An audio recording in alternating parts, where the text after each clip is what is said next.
இப்போ நம்ம பார்க்க போகிறது தக்காளி ரொட்டி. அதுக்கு தேவையான இன்க்ரீடியன்ட்ஸ்லாம் பார்க்கலாம். தக்காளி, இஞ்சி, பூண்டு, வெங்காயம், கருவேப்பிலை, உப்பு, மஞ்சள் தூள், மிளகாய்த்தூள், கரம் மசாலா, பச்சை மிளகாய், கோதுமை மாவு, எண்ணெய். தக்காளி ரொட்டி அப்படிங்கிறது பார்த்திங்கன்னா நம்ம எப்போவுமே வந்து கோதுமை மாவில் வந்து சப்பாத்தி பூரி அந்த மாதிரியே செய்யாமல் இது மாதிரி ரொட்டியாக செய்கிறப்ப நமக்கு வந்து சப்பாத்தி பிசைஞ்சு தேய்ச்சி சுடுற வேலையை விட இது கொஞ்சம் வந்து வேலை கம்மின்னு சொல்லலாம். இதுக்கு வந்து ஃபஸ்ட்டு ஒரு 3 தக்காளி எடுத்திருக்கேன். 3 தக்காளியை ஒரு 1க்கு 2 வெட்டிக்கோங்க. இதில் ஒரு 10 பல் பூண்டு சேர்த்திக்கலாம்.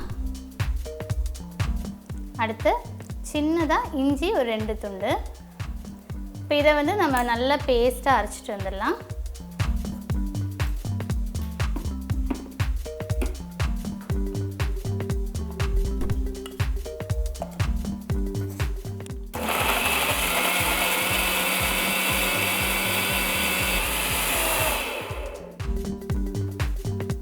பாருங்கள், நல்லா அரைச்சாச்சு. சுத்தமாக கட்டி இல்லாத மாதிரி அரைச்சிக்கோங்க. மிக்சிங் பவுலில் கரெக்டாக 2 கப் அளவுக்கு கோதுமை மாவு சேர்த்திக்கலாம். இதில் இப்போ நம்ம அரைச்சிட்டு வந்தோம் இல்லையா தக்காளி, இஞ்சி, பூண்டு, இது சேர்த்திடலாம்.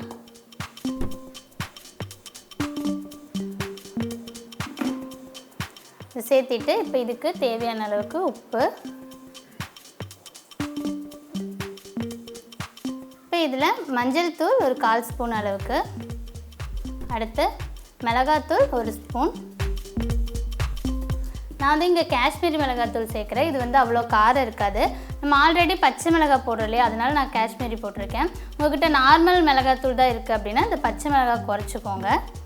இது கூட 1 ஸ்பூனுக்கு கரம் மசாலா. அடுத்து பச்சை மிளகாய், 1 பச்சை மிளகாய். அடுத்து கருவேப்பிலை, அப்புறம் பெரிய வெங்காயம், 1 பெரிய வெங்காயம் சின்ன வெங்காயமாக எடுத்து வச்சுருக்கேன். ரொம்ப பெரிய சைஸ்னால் ஒரு அரை பெரிய வெங்காயம் போடுங்க போதும். இதெல்லாம் சேர்த்திட்டு நம்ம நல்லா மிக்ஸ் பண்ணிடலாம். ஃபஸ்ட்டு எடுத்தோடனே தண்ணி சேர்த்திடாதீங்க. ஃபஸ்ட்டு இந்த தக்காளியில் இருக்க ஈரத்தில் பிசைஞ்சிட்டு பத்தாததுக்கு மட்டும்தான் நம்ம தண்ணி சேர்க்கணும்.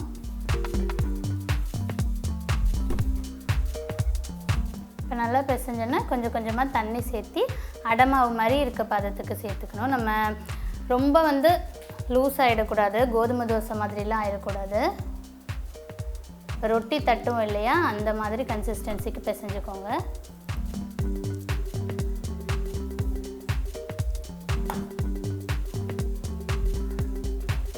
பாருங்கள், இந்த அளவுக்கு பிசைஞ்சுக்கோங்க. சப்பாத்தி மாவை விட கொஞ்சம் லூஸாக இருக்கணும், அந்த மாதிரி இருக்கணும். இப்போ வந்து நம்ம தோசை பேன் பற்ற வச்சுக்கலாம். கை வந்து நனைக்கிறதுக்கு ஒரு பாத்திரத்தில் தண்ணி எடுத்து வச்சுக்கோங்க. இப்போ வந்து அடுப்பு பற்ற வச்சாச்சு. தோசைக்கல் கொஞ்சம் சூடானன்னு ஓரளவுக்கு மீடியமாக, ஏன்னா நம்ம கையில் வந்து இது தட்ட போகிறோம் இல்லையா, அப்போ சூடு ரொம்ப இல்லாத மாதிரி கொஞ்சம் மீடியமாக ஹீட் ஆன மாதிரி பார்த்துக்கோங்க. ஆயில் அப்ளை பண்ணிவிட்டு கை நனைக்கிறதுக்கு கொஞ்சம் தண்ணி வச்சுக்கோங்க. சொன்னாலே ஒரு பாத்திரத்தில் கை நனைச்சிட்டு இதுலேருந்து ஒரு பால் மாதிரி எடுத்துடலாம். உங்களுக்கு பிசையும் போது பிசு பிசு இருந்தாலும் நீங்கள் கை நனைச்சிட்டிங்கன்னா இந்த மாதிரி ஒட்டாது. வச்சுட்டு கை நனைச்சி தட்டுங்க, இல்லைனா ரொம்ப சூடும்.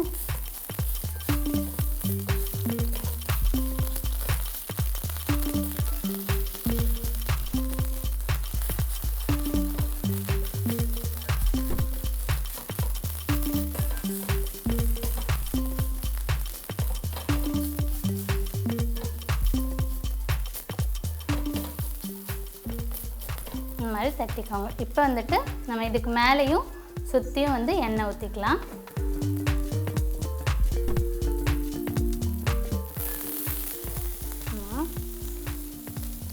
இது மாதிரி நல்லா வந்துட்டு ஒரு மீடியம் ஃப்ளேமில் ஒரு 2 நிமிஷம் போல் வச்சுருங்க. அதுக்கப்புறமா திருப்பிக்கலாம். இப்போ நம்ம அப்படியே திருப்பிடலாம். பாருங்கள், நம்ம தக்காளி சேர்த்துருக்கனால வந்துட்டு கலரே வந்து ரெட்டிஷாக இருக்கும். ஆல்ரெடி வந்து காஷ்மீரி மிளகாத்தூளும் சேர்த்திருக்கோம். அதனால் இது வந்து அப்படி லைட்டாக பொன்னிறமாக இருக்குது பாருங்கள். அதே மாதிரி அந்த சைடும் வந்துட்டு அதுக்குன்னு சொல்லிட்டு நம்ம ரொம்ப ஹை ஸ்பீடில் வச்சு இது பண்ணால் உங்களுக்கு உள்ளெல்லாம் வேகாது கோதுமை மாவு. அதனால் வந்து கொஞ்சம் சிம்லேயே வச்சு இந்த சைடும் வந்துட்டு ஒரு 2 நிமிஷம் போல் இருக்கட்டும். நீங்கள் வந்து ஒன்று போகணும்ல, கொஞ்சம் பெரிய கல்லாக இருந்தால் இப்படி சின்ன சின்னதாக தட்டுறீங்கன்னா ஒரே தோசைக்கல்ல 2-3 கூட நீங்கள் தட்டிக்கலாம். பாருங்கள், அவ்வளோதான். இதுக்கு வந்து பார்த்திங்கன்னா நம்ம இதுலேயே காரம் சேர்த்துருக்கோம், உப்பு, புளிப்பு, தக்காளி சேர்த்துருக்கனால புளிப்புலாம் இருக்கும். அதனால சைட் டிஷ் வேண்டாம்.